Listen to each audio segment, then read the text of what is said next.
Welcome to the Skull King Football Podcast, presented by Vox DFS Firelines. Now, here are your hosts, Justin and Ryan Skullrood. Hello and welcome back to another episode of the Skull King Fantasy Football Podcast, brought to you by Vox DFS Firelines at voxdfs.com. I'm your host, Justin Skullrood, and joining me tonight, as always, is Ryan Skullrood. Greg will not be joining us tonight. For those of you who are new to the podcast or those who have not heard what we are about before, we're two brothers that really want to share our passion for fantasy football and provide a platform for others to talk and share. We're improving on how we do this with some new updates that I want to have Ryan highlight. All right. Hey, guys.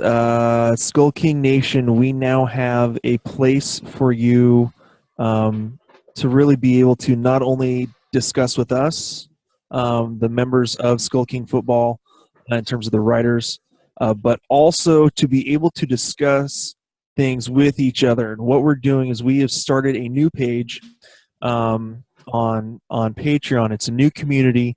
So what we're doing is if you go to skullkingfootball.com and you hit, I want to say it's the join hashtag Skull King Nation. That's our new hashtag for us. Join hashtag Skull King Nation. You will find the page there where you can click to basically where it's our membership support site. And as part of this new community, we will be having official Skull King Football fantasy leagues that you can join. We'll have, actually, I guess you could more call them Skull King Fantasy Authorized leagues that you can join. We will be doing giveaways for once we hit 10 supporters, 25 supporters, and 50 supporters. If you become a supporter or a member on hashtag Skull King Nation, you can get discounts on all the Skull King merchandise. We'll be doing, depending on the level that you're a supporter, we'll be doing monthly giveaways. And one of our top levels is actually personalized fantasy advice for an entire season. Basically, you would have me and the rest of the Skull King team at your disposal to answer questions and be able to help you out with some fantasy football advice throughout the season. So we're really excited about doing this.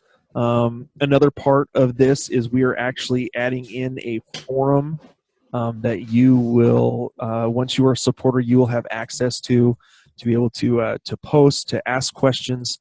Again, not only of us, but of the rest of the hashtag Skull King Nation as well. So, and that's what I've got, Justin.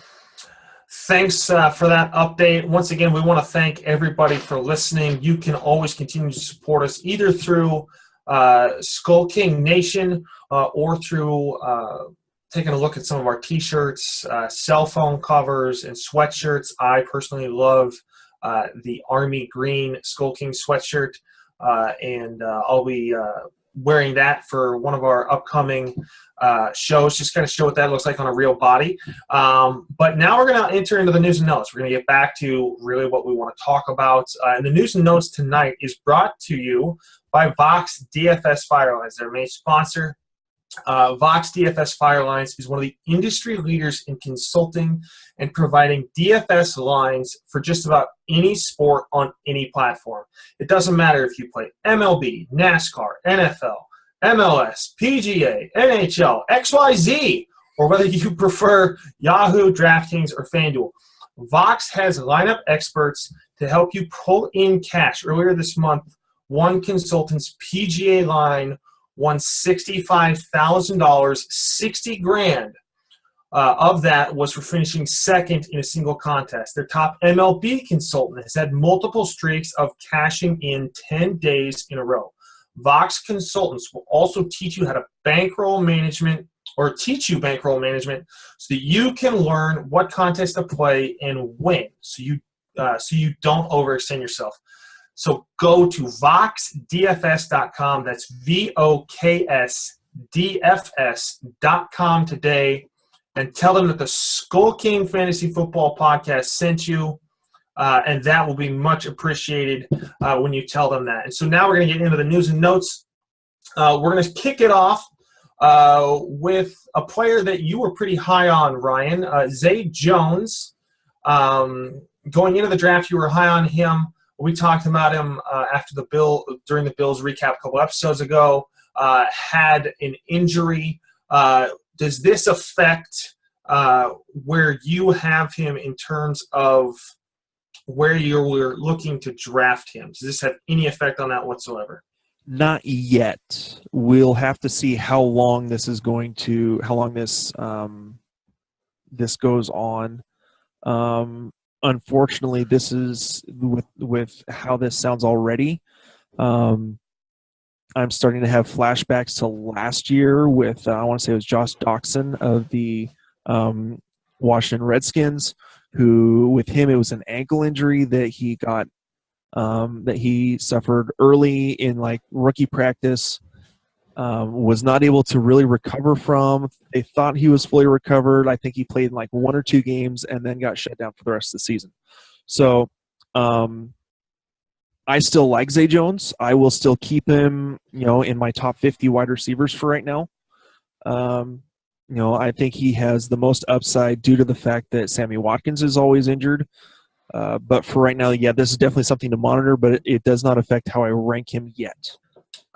Moving on, Steelers have released Ladarius Green. This has not come as a shock really to anybody. 304 yards last year, 1 TD in 6 games. Still a free agent currently. He was released a couple of days ago. I don't know if he will get signed. Ryan, do you think this is the last that we've seen of Ladarius Green? Because last year there were reports on whether or not he even wanted to continue playing due to concussion issues, not necessarily – it might have been injuries, but maybe not necessarily have the same passion for the game. Do you think we've seen the last of Ladarius Green? I don't necessarily think so. I think we may find a team that is hurting for tight ends that may sign him, take a flyer on him. His main issue that he's been suffering, at least over this last year, was not only an ankle injury. I think it was ankle injury, a surgery, but also concussions. Yeah. I think that was the main thing that he was, whether or not he wanted to continue to play, was because of dealing with concussions. I don't think it's the end of Ladarius Green, but it's obviously with how well that Jesse James played for the Steelers last year, and they don't use 2 tight ends. They pretty much only use 1. So yeah, it really made no sense for them to hold on to Ladarius anyways. Ryan Fitzpatrick signs with the Bucs. Not a lot there other than to highlight the fact that the Jets made a very, very smart move in not signing him for that 3-year contract extension, which he tried to hold out for last season. An interesting note here is that there's growing belief that Kareem Hunt is going to lead the Chiefs in rushing yards as well as receptions. Obviously, once again, this is coming from a beat reporter who has close ties to the team, closer than any national person because the beat writers are always there. Once again, it's still early. Do you see Hunt taking away from Spencer Ware? Do you see it at the beginning of the season? Do you see it in the middle of the season, at the end, or at all? I see it by the middle of the season. Kareem Hunt will be the starting running back for the Kansas City Chiefs. Okay. This has been one of the things that I've talked about in some of my Facebook groups, as well as I even tweeted out on Twitter through the Skulking Twitter handle that I want to say by mid-season, I think is what I said. Kareem Hunt, as long as he stays healthy, Kareem Hunt will win some fantasy players championships this year. He will be the starting running back by the end of the season and will be winning championships for players who are patient enough to wait on him. Moving on to the Chargers, Dontrell Inman underwent core muscle surgery and will miss 6 weeks. And to stay on the Chargers really quickly, recently Mike Williams is not going to be participating in OTAs after hurting his back in the first practice. Cue the eye roll for the Chargers receivers. It's apparently starting already, and the season even hasn't gone to OTAs. Does this worry you at all that even in the first practice he hurt his back and is no longer going to be participating in the rest of OTAs? Well, I mean, it was rookie camp that he hurt himself in. Yeah. They're holding him out of OTAs for now. I think, again, this is precaution to protect their number one draft pick.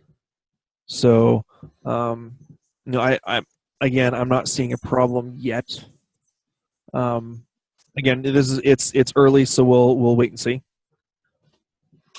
We talked about Josh Dotson shortly just previously. According to reports, he's looking quick and healthy this offseason after recovering from an Achilles injury, and then he believes he'll be ready for OTAs. That is good news for Josh Dotson, especially as well as the Redskins. Moving on, multiple sources are saying that Devante Parker is looking quote-unquote impressive this offseason. We talked about him a couple of episodes ago, so I don't want to stay too much on it other than to say that this is trending where I kind of have him being an impressive person. We talked about him being able in his third year, which is where most receivers really take that giant leap forward. I have an interesting question for you on this next one. Jared Goff has said that he is having an easier time learning the new offense under Sean McVay. Now, I want to ask you a question. Does this speak more to McVay as a good coach, Jeff Fisher as a bad coach, or Jared Goff finally taking things seriously in the NFL? Yes. I guess that works. I didn't think about that question there for a second. I mean, when a coach has, is joked about having a day of the month named after him, August 8th, because he is so continually finishing at 8-8 every year, there's a problem. The last time the guy made the playoffs was what? The Music City Miracle? When they lost to the Rams in the Super Bowl by a yard? Yeah. He's maybe made the playoffs once or twice since then. He's an okay defensive coach. He wasn't really an offensive coach. McVay is one of the up-and-coming offensive coaches. I mean, he's younger. I think he's your age. I think he's younger. He's younger. I think he might be younger than me. Just turned 31, I think is. Yeah, he's younger than me. Yeah, so. I'm and already head coach in the NFL. I think it could be that Jared Goff it could be that he's taking things seriously. It could just be that because of being a first round pick, so much pressure that he put a lot of pressure on himself. There's a lot of outside pressure as well. That now maybe having this new system maybe just clicks with him better. Maybe it's something similar to what he saw in college. So. At Cal, so who knows? I'm still not going to go anywhere near him with the defenses that he has to face. So yeah, there are reports coming out of Seattle that CJ Prosise will have a quote unquote big role this offseason if he can stay healthy. Personally, if he can stay healthy. Yeah, personally, I think any back in Seattle that can stay healthy will have a big role. That could be Lacey, that could be Rawls, that could be Prosise. All of that injury problems. Problem is the big role that Lacey's going to have is they have a whole lot of jam on it too. Well, not yet. He's got to make weight. He's getting paid to lose weight right now. At the start of the season, bring out the jelly rolls. But yeah, I think whoever's healthy. I think that was the biggest issue last year for Rawls. CJ Prosise had a little bit of that towards the end of the season. Eddie Lacy, if he can get down on weight, will have a big role. I think if they could all stay healthy, it's a monster year for Seattle. But I just don't know. Obviously, injuries always play a factor. But whoever is healthiest, or healthiest, will have the biggest role. Correct. So I don't know if you've got anything else to add there other than your snide Eddie Lacy comments. No, again, it's injury has been a big part of Eddie Lacy the last couple of years, dealing with his ankles. You've got Thomas Rawls who broken ankle 2 years ago. Last year it was a broken bone in his shin. and then came back and then couldn't stay healthy again. With the sore muscles and all that sort of thing. You had CJ Prosise, who couldn't get healthy, was healthy for like 3 or 4 games, and went back. I mean, if Seattle can get a healthy running back who can keep some chemistry, who's not named Christine Michael, the woke one, the offense should be fine. Yeah. What an experiment that was. Moving on, a couple of just NFL notes. Overtime has been changed from 15 minutes now down to 10. How much of will this really there'll probably be more ties, obviously, because there's 5 minutes less. But do you think that we're going to see more than 2 ties in a year? Because I don't remember a year recently that's had more than 2 ties in a single year. Not one that's had more than 2. I wish they would go to college style overtime. Put them at the 20. Put them at the 25, and let them go. Yeah, to me, I don't think that's going to happen, and here's why.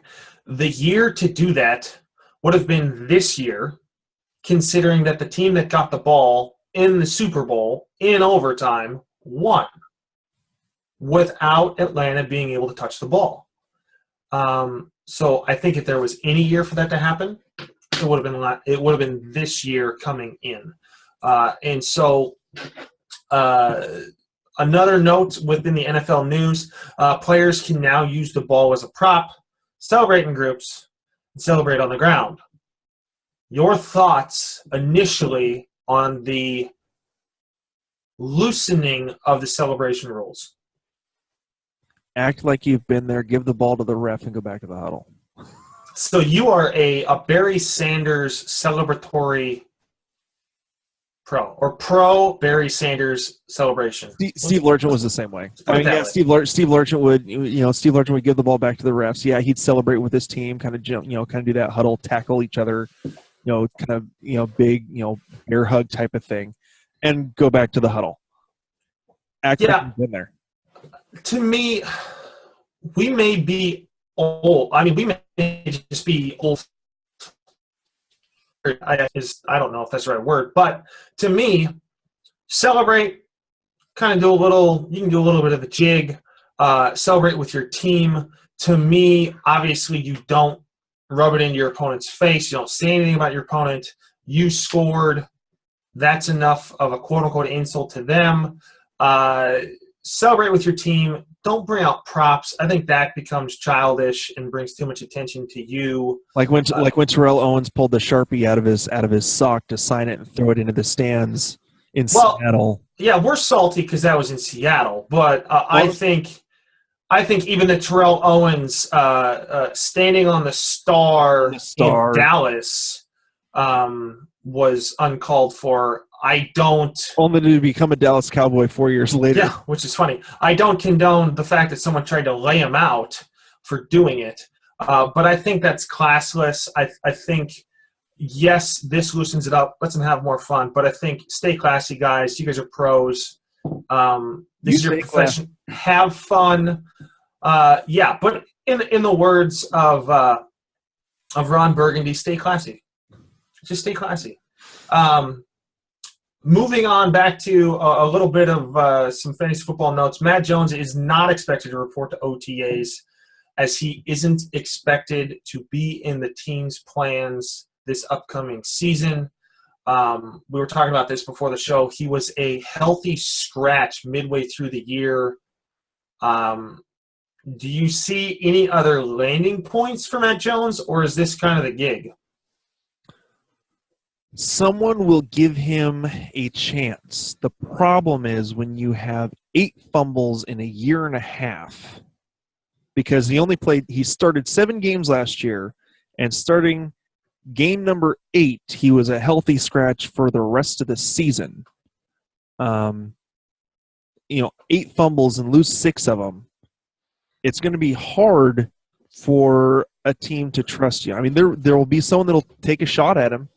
I mean, he was a third-round talent. He's a big back, can run hard. a bruiser. He was originally compared to a Marshawn Lynch type with how hard he ran, bowling people over, but he can't hold on to the ball. And so he may get a shot. Maybe he'll go to Canada and play. Who knows? Yeah, someone's got to get the bacon grease off the ball. Ironic pun for the Washington Redskins. This, to me, this one, Christian Hackenberg is apparently leading the pack in the Jets quarterback battle. Cue the rise of Bilal Powell's stock, side note. But really, I don't know what to say. Sorry, Jets, this is not your year. Your quarterback issue or your quarterback situation is going to have issues. Poor Gary Vaynerchuk. I think he's hoping. Oh, poor Gary. I'll bet you anything. He's just hoping that they absolutely are crappy this year, so that they can draft a good quarterback. Oh, that's what he said. He said he's going to enjoy the 1-15 season, or I think he said 2-14. 2-14. But he's going to enjoy this year as they suck, and get a good quarterback for the next year. Because quarterback class coming in, early reports are that's going to be a good class. So, and as a big college football fan, I agree. Last but certainly not least, Adam Case says that Jay Ajayi could get as many as 350 carries this season. Question: does this concern you or increase your draft stock in Jay Ajayi? Okay, so here's the thing about Jay Ajayi. Let me actually pull this up so make sure I get it right. There was another podcast that we listen to that we kind of partner with a little bit here and there, that they made mention to this, and so let me get the game logs up. This is the reason why they want to feed him the ball. Jay Ajayi last year had, let's see, what was it? It was 1, 2, 3, 4, 5 games in which he got 20 rush attempts at least. He ran for 200 yards in 3 of them and for 100 yards in another one. He only had one of those games in which he didn't run for 100 yards, and that was 20 attempts for 48 against Arizona. He wasn't the starter until like week 5. So, he take it with a grain of salt. He received, no less than 12 rushes the rest of the season. He finished with 4.89 yards per carry. He can be a truck, but with some of his hamstring issues that he dealt with his rookie year coming out of Boise State in 2015, that kind of kept him off the field. It's possible that he could continue to put it that I'm hesitant that he'll be able to hold up to that kind of workload personally. Yeah. I think your eyes get big because you see that this is going to be the workhorse of this team, and there are not very many of them in the league currently. So I like it, but you're going to need a handcuff. The question is the handcuff even really worth it? Because last year Williams is not worth it. Yeah, Damian Williams didn't produce anything. I think that they'll be more balanced this year, which will help the receivers. I expect – everyone's talking about Miami last year being, quote-unquote, their year. I think this year is more their year because they're a little bit more well-rounded and all those kinds of things. But to me, my view of Jay Ajayi has gone up because there's a commitment, at least currently, to feeding him the ball more, and he will be the starter from the get-go as opposed to the emotional roller coaster he endured at the beginning of last year. When he wasn't like not allowed to go on the first trip or something like that? Yeah, because he was basically pouting about his status on the team. He basically was not allowed to make the first week. Wasn't that Seattle? First week to Seattle. which kind of hurts. He's from Boise State. Could have had a whole lot of hometown fans there. But moving on, we're going to get into our draft recap. Our final episode on draft recap, we're going to be covering the NFC and AFC West. The draft recap wrap-up is brought to you by Bluehost. Bluehost is the #1 recommended web hosting company by WordPress.org. Every account features one-click WordPress installation. They have trained in-house experts available 24/7 and a help center full of guides, video tutorials, and more to help you build your website. They have a 30-day money-back guarantee. Bluehost also gives you over $150 in advertising offers from Google, Bing, and other leading sites to help grow your business. Sign up today and get your own website for as little as $3.95 per month. We here at Skull King use Bluehost and have been very impressed with how smooth our website has been running since we made the switch to Bluehost. If you want to launch your business today, go to bluehost.com/track/SkullKing today. That's bluehost.com/track/SkullKing today. So we will get into our AFC and NFC wrap-up. Let's start with the NFC this time. We're going to start with the Arizona Cardinals. And let me pull up the right bit of information here. So the Arizona Cardinals have a fair amount of offensive weapons and have used a lot of draft capital to improve their defense. However, third-round pick Chad Williams could be an interesting addition to the wide receiver core with Fitzgerald getting older. What are your thoughts so far from what you saw from the Arizona Cardinals on their draft day? Well, again, you look at who all they drafted. They took another wide receiver. They took a running back to help. It's not. I mean, it's not really going to get a whole lot of work because, their coach has already said they're going to give David Johnson 30 touches a game. So if he can't hold up, then maybe Kerwin Williams and TJ Logan get a little bit of work. The interesting one to me really is Chad Williams. That I think that they want him to be the heir apparent to Larry Fitzgerald. He really had quite the career at Grambling. Let me make sure I got that. He has that big body, a lot of speed. If you go to our website and actually click on our website, our NFC draft implications, and you can click on Chad Williams to kind of see some of his 40-yard dash, speed, burst score. He's quick, 4.45. He has a decent-sized catch radius.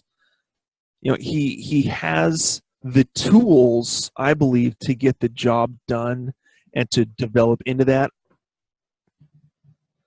Being from a small school, I was surprised that he was picked. I was really surprised to see him go in the 3rd round. I thought he was a 5th-round guy, personally, with a lot of my stuff. But, I'm also not a professional scout, so. Yeah, one additional player I want to highlight is Budda Baker, who's going to help them on the defensive side. His versatility in being able to play safety and the nickel corner, much like what he did a lot at Washington. He's a little bit undersized, considering the growing trend of the bigger-bodied safeties, especially at the strong safety position. He's versatile. I think he will help on the defensive side, which struggled from time to time last year for the Cardinals. I think that's a great addition to their team. In terms of rookie impact, I think he'll have an impact right out of the gate. Yeah, I think he will be a good complement to Tyrann Mathieu. They're both about the same size. They really play that physical type of defensive back to really hit hard, but really get up in your face as well. And they both have speed. Yeah, they're both very fast. Yeah, I think this is a perfect spot for Budda. He doesn't have to come in and be the starter on the outside. He can come in, play some safety, play some nickel, really use his versatility to move him around the field and use him well. And so moving on to the Rams, the Rams have been desperate for offensive talent for years now. Jared Goff struggled as a rookie. Tell me what your thoughts are currently on how the Rams did in the draft. Well, the Rams struggled a little bit simply because they didn't have a first-round pick. So, I mean, that hurt them a bit. They drafted a tight end in Gerald Everett. They drafted a wide receiver in Cooper Kupp. They drafted they also drafted Josh Reynolds as a wide receiver. I believe he's at Texas A&M, I want to say.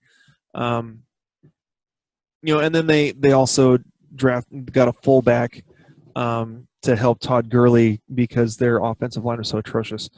I think Kupp could provide a solid target for Jared Goff. He is a possession receiver. He is not going to be one of those takeover type of receivers. He's 6'2", 204 pounds. He's not super speedy. He ran a 4.6. He's a possession guy. Yeah. So he'll be kind of over the middle, one of those guys that can be kind of be almost like a tight end, I guess you could say, in the type of routes that he'll run. He'll run a lot of those ins and outs, over the middle, just behind the tight end or just behind the linebackers kind of routes. Which is going to help because Jared Goff isn't going to throw the ball deep. No, he's not going to throw deep. So, sorry, I can't help but laugh. I don't know if you've seen this. Oh, that's right. Player Profiler is one. We use a website called Player Profiler in terms of linking a lot of players with their stats and everything on our website. And if you go to their website on their depth chart and you actually go to Cooper Kupp, it's a picture of him dressed up like was the Marvel character Angel that has like the wings out his back. Sorry, I can't help but laugh. I mean, all the rest of these guys are in like their jerseys or a suit and shirt. And Cooper Kupp is standing here with his eyes looking up. Sorry, big distraction. Anyways, I think I don't know why he would do that. Cooper Kupp will be one of their top wide receivers. Tavon Austin is a gadget guy. They brought in Robert Woods, but really in terms of the receiving game, I think it'll be Cooper Kupp. Josh Reynolds could provide a little bit. He's a little bit faster. 6'3". He'll probably play more on the outside. So I think they did okay. They didn't have a whole lot to work with. They didn't have a first-round pick to even be able to trade down to get more picks. So yeah, they traded away too much to go get Jared Goff. One thing to highlight, Cooper Kupp does come from an NFL family. Both his father and grandfather both played in the NFL. A little bit kind of like a Matthews family. It's kind of all in the family. There's a lot of that commonality that's starting to pop up in the NFL in kind of these NFL families. The final question on the Rams is, do you think they've done enough to really kind of ease some things off of Todd Gurley's plate so that no one's stacking 9 in the box against him? Let's put it this way. They've tried. All right. Well, they've done something. They've made the attempt to try to do that. Whether it's successful or not really is on Sean McVay, their coach, and whether or not he can actually and the coaching staff, if they can get enough confidence in Jared Goff to be able to make the throws that he's going to need to make. If they have if some of their additions at wide receiver, Robert Woods, who they signed out of Buffalo, drafting Kupp and Reynolds, whether or not those guys can step up and be the guys that can get open so that Goff can make the throws. If they can't, and Goff has to hold onto the ball like he did last year, he's going to get absolutely pounded, just like he did last year, and they're just going to keep stacking 9 in the box so that Josh Gurley can't go anywhere. Yeah. Moving on, to the San Francisco 49ers, who I don't know how anyone can forget this, but we're going to highlight the fact that they basically stole draft picks from the Bears. John Lynch, as a first-year GM, pulled a fast one on Chicago. They got the player they still wanted, Solomon Thomas, and made Chicago believe that they were going to take Mr. Trubisky. So that's one thing to highlight. The 49ers had a lot of holes really to address. There's a reason why they have a new coach and a new general manager. But, Ryan, what are some of your highlights from what the San Francisco 49ers were able to do in the draft? Okay, in terms of the draft, they had to address their defense. Their defense was atrocious. We were talking like epically bad last year. Historically bad. Yeah. Not quite, but real close. At one point, they were close. Giving up, what was it? They were giving up like 350, 400 yards a game or something like that. I mean, they were averaging giving up 350 passing yards and averaging giving up almost at one point like 180 rushing yards is how bad their defense was. So they had to address that, which they've done. In terms of fantasy value, I still think their defense is going to have a couple issues with some of the teams they play, and just because of how young they are. So, their defense may be a good like DFS pick here and there, depending on their matchup. But in terms of if we're looking at the offense, this has been talked about a lot. They drafted Joe Williams, who, let me make sure, which school was he out of? I want to say, was he the one out of? Is that of Utah? Yeah, Utah. Yeah. Because there's Joe, if I remember, it was Joe Williams out of Utah and Jamal Williams out of BYU, who got drafted by Green Bay. So Joe Williams, he's really fast, 4'4", great speed, not great bench press. He's quite a runner. 5'11", 210 pounds, and he's running a 4.4 140. So the 49ers have already stated that they are looking to possibly move on from Carlos Hyde. I think that very well could happen this year. It's a new regime. Carlos Hyde has had injury issues the past few years. Last year, I want to say he only really missed one game. I want to say it was one, maybe two games, and yet still seemed to kind of have nagging injuries throughout this. He was always on the injury report. I think they are ready to move on and take their guy, Joe Williams. Now, Joe Williams, again, he's speedy. He's more of the outside type of runner. We'll see how he can run up the middle.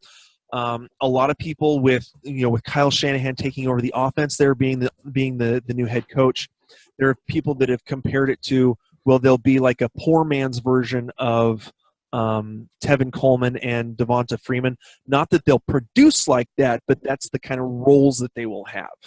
I can see that happening until Carlos Hyde breaks down again and Joe Williams just takes over the role and maybe shares time with Tim Hightower. But really, I think that Joe Williams could be a sleeper to kind of watch out for. I don't trust in Carlos Hyde. Yeah, one of the things that I was talking about, and we'll cover draft strategy in upcoming episodes, but one of the things that I was thinking about today is Carlos Hyde always comes out of the gates hot. So when you're looking at drafting, obviously you don't want him as your one or your two unless you know that there's that reactionary guy who wants to trade way too early in the leagues and you can grab him and dump him before he gets injured. But obviously, getting back to what they did in the draft, what the 49ers were able to do in being able to boost their defense in Solomon Thomas and Reuben Foster, who was really a top 10 pick in my opinion, but there was some drug test issues that came up. I think the 49ers stole the draft in my opinion and had one of the best drafts. Oh, they did. And I want to go there. One other offensive guy that they drafted was the tight end out of Iowa, George Kittle. I'm sure our buddy Smitty could tell us all about George Kittle, being a big Iowa fan. But if you look at if you go again, playerprofiler.com, and you look at the workout metrics for Kittle, he is a tight end at 6'4", 247 pounds, and he's running a 4.52 40. He is in the 95th percentile in terms of tight ends, 95th percentile in the 40-yard dash, 94th in speed score, 88th in burst score. He is in the 100th percentile in agility score and his ability to move around, and 94th in his catch radius. This guy is built to be a receiving tight end, and he's also a phenomenal blocker. So they've used Vance McDonald the last couple of years. He was the guy for the previous regime. Again, this is a new regime coming in, and it very well could be that they've drafted George Kittle to be their tight end of the future, and he could see a lot of work this year. I mean, everyone he's got in front of him is either, like we said, Vance McDonald, or used up tight ends who have never really had big roles on teams. So I think that he very well could take over, midway, halfway through the season. It'll be interesting to see how he can work with Brian Hoyer, who last year with the Bears did a pretty good job of targeting. Who was their tight end last year? Zach Miller. Zach Miller was pretty productive as long as Hoyer was the quarterback. So, do you think that George Kittle becomes kind of another Vernon Davis? Do you think bigger, lower? What's kind of the outlook over the next couple of years? Just kind of your gut feeling. I think that he could become that. He could become what Vernon Davis was supposed to, but Vernon Davis could never stay healthy. He always had injury issues, and then once Cam Chancellor knocked him unconscious twice, he was never the same until finally, what was it, last year, being a tight end 2, a backup role to Jordan Reed, where he finally kind of had a little bit of a career renaissance. So George Kittle could become that. I'm not going to say he is, the next big thing in tight ends, but he very well could have a very good career if they can figure out how to use him. One downside, though, over the last couple of years, I haven't seen necessarily how well Kyle Shanahan uses tight ends. If you look at last year, he had Austin Hooper and Toilolo.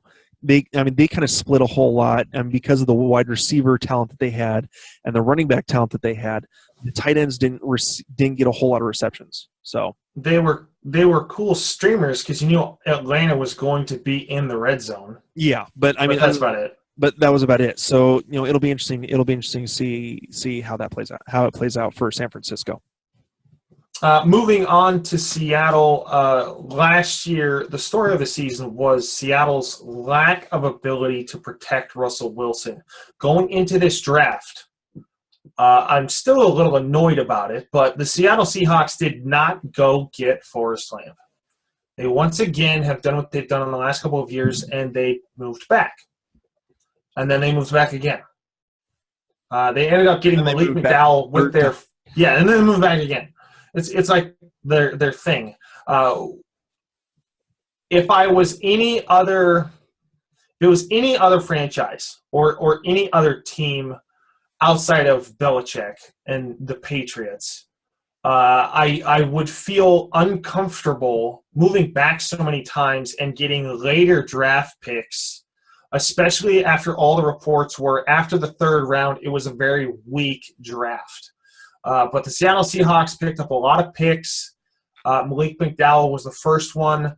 I was a little annoyed that the Seahawks didn't get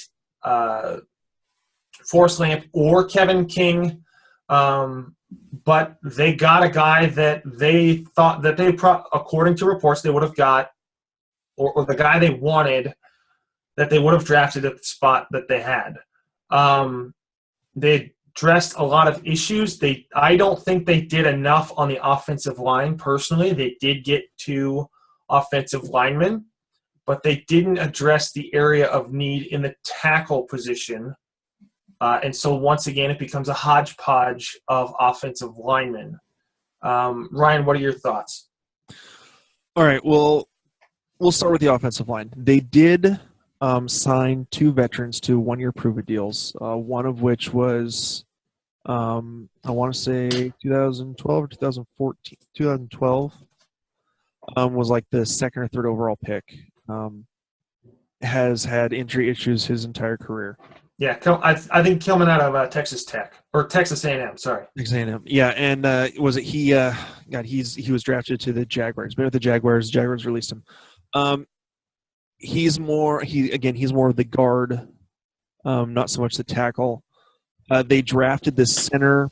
Was it Pochik out of LSU? Who, from what I've read, can play anywhere on the line. So he could. I mean, they could move him to right tackle. They could move him to left tackle. And they picked up the 2 veterans. They drafted him. Again, we're talking about a team that has had so much success that in developing offensive linemen that aren't necessarily that. If you look, or that have gone away and gotten paid, even if they weren't. I mean, if they were pretty good. I mean, you look at Breno Giacomini. You look at who's the guy that signed with the Bucks last year, who spent half the season on the deal. J.R. Sweezy. Yeah. J.R. Sweezy was another. He was a defensive lineman that they turned into an offensive guard who went and got signed and got paid big. Because of their success in developing offensive linemen, they basically have said, okay, well, we'll piece things together. They've spent a lot of money on the defense, which they've needed to do. So they didn't draft a whole lot there. They did pick up a tall wide receiver in Amara Darbo out of Michigan. 6'2", 214 pounds. He is already the biggest wide receiver on the Seahawks. When you look at the rest of them, they got a bunch of tiny guys: Doug Baldwin, Tyler Lockett, and Paul Richardson. I'm sorry. Size. I'm sorry. Kason Williams, who is like their number 9 wide receiver, is 6'3". Kenny Lawler, who's their number 7 wide receiver, is 6'4", but only weighs like 185 pounds dripping wet. Really, their biggest receiver before this was Jermaine Kearse at 6 foot, 205 pounds. So they've got a little bit of a bigger body to work with, who's not named Jimmy Graham and doesn't play tight end. So we'll see how that works out for them. I've heard that he can be a bit of a deep threat. Again, we'll see. We'll see. I don't think a whole lot's going to change. It's all going to depend on the running back situation, who stays healthy. So as far as the draft goes, they draft the identity of their team, their defense, and brought in players who could possibly replace the guys that are aging and getting hurt. So. Well, they're aging, and they're not going to be able to re-sign all those guys. Correct. So they're going to need to have that depth there. And so, any other comments that you want to make about the NFC West before we move on to the AFC West? No, let's go ahead and move on to the East, or move on to the AFC West. And so, moving on to the Denver Broncos. They got arguably the best offensive lineman in the first round in Garrett Bowles. Took Jake Butt in the 5th. Cue ironic puns I bet and he's the toilet paper endorsements. I bet he is the butt of a lot of jokes. Yeah. He already got an endorsement from Charmin, I think. It doesn't surprise me. That was before the draft, but that was just priceless. Like they brought in a dump truck and just dumped a whole bunch of. They took a dump on his yard with toilet paper. There's gonna be so many jokes about that for the next coming years, which is just gonna add entertainment to our show and to the NFL in general. Yeah. But what are your thoughts? They obviously had to get better protection and better run support for the offense. Do you think that this really bolsters things, or do you think they still have some way to go? I think they still kind of have a little bit of ways to go. Again, Bowles really helps their offensive line. It was going to be between Garrett Bowles or Cam Robinson, who got drafted. I want to say beginning or no, it was Garrett Bowles or Ryan Ramczyk were the two guys that everyone thought was going to be taken by Denver. It was going to be one of those two. So he replaces Russell Okung. I can't remember what else they've done to help out their offensive line, if they've done much. What was kind of interesting to me is that they added a wide receiver in Carlos Henderson, who very well could be the number 3 wide receiver really soon.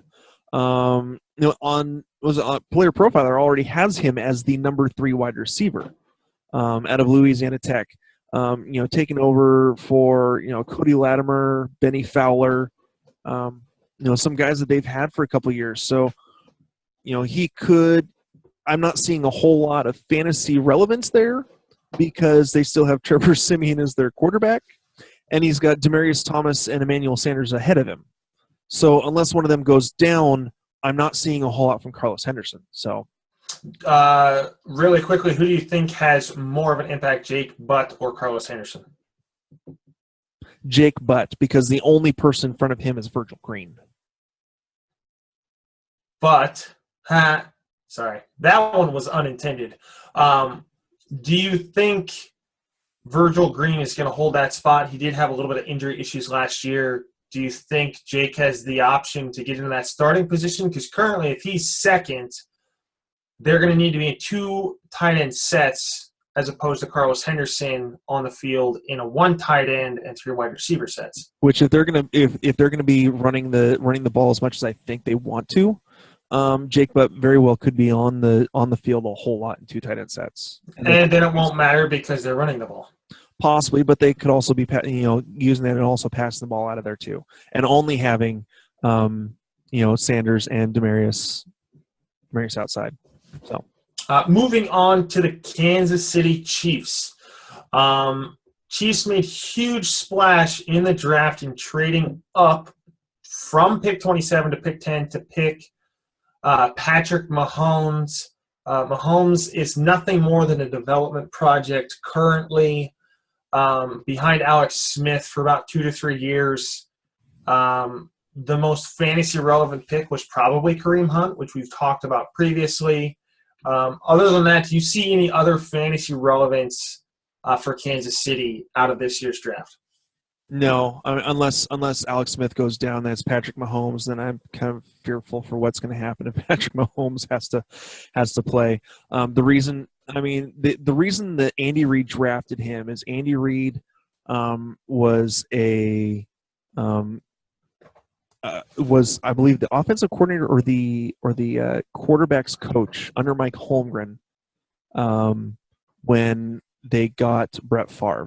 And so what I've heard said is that Andy Reid sees the same kind of raw talent and raw arm that Brett Favre had back then.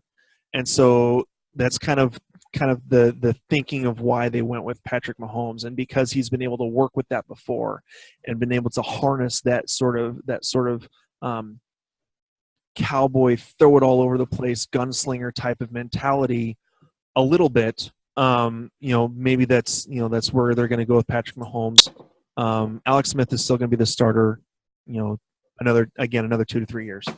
Again, really the big splash is Kareem Hunt for me in terms of fantasy relevance. I think that when you have a guy who does not fumble the ball, he had 1 fumble in 4 years of college and did not lose that fumble. That 1 fumble came in it was like a snow game or a rain game, and he picked it up himself and still moved forward. So and got yards. So Kareem Hunt. What worries me is how much people are talking about Kareem Hunt, and does this become another Amir Abdullah case? I think the difference is Amir Abdullah had fumbling issues, is smaller, with a lighter frame, kind of that Barry Sanders-esque type of frame. Kareem Hunt is built like a truck at 5'10", 216 pounds. Thick legs, runs low to the ground, and can barrel through the middle of the line which is something that Amir Abdullah can't. Really, it depends on Spencer Ware. Can he take on the role and be productive the entire season, which he couldn't last year? After he got his concussion and missed that 1 week, he lost a whole lot of production the rest of the season. Let me see if I can. Yeah, there it is. So his concussion came. Let's see, where was the time that he missed? It was. There was. While you're pulling that up, I want to make one comment. To me, yes, Kareem Hunt is making some splashes now. My hesitancy is there's not been a lot of third-round rookie running backs that make big splashes in the NFL. Most of the time, rookie running backs that make productive or production value within fantasy numbers are taken in are drafted originally in the first round. So that's my concern. I think there's going to be a little bit of reaching on Kareem Hunt currently, but that's my 2 cents. Okay. I'm going to give you 2 players that I've been hot on the last 2 years who were second to third round picks, if not later. Let me guess. Bilal Powell. No.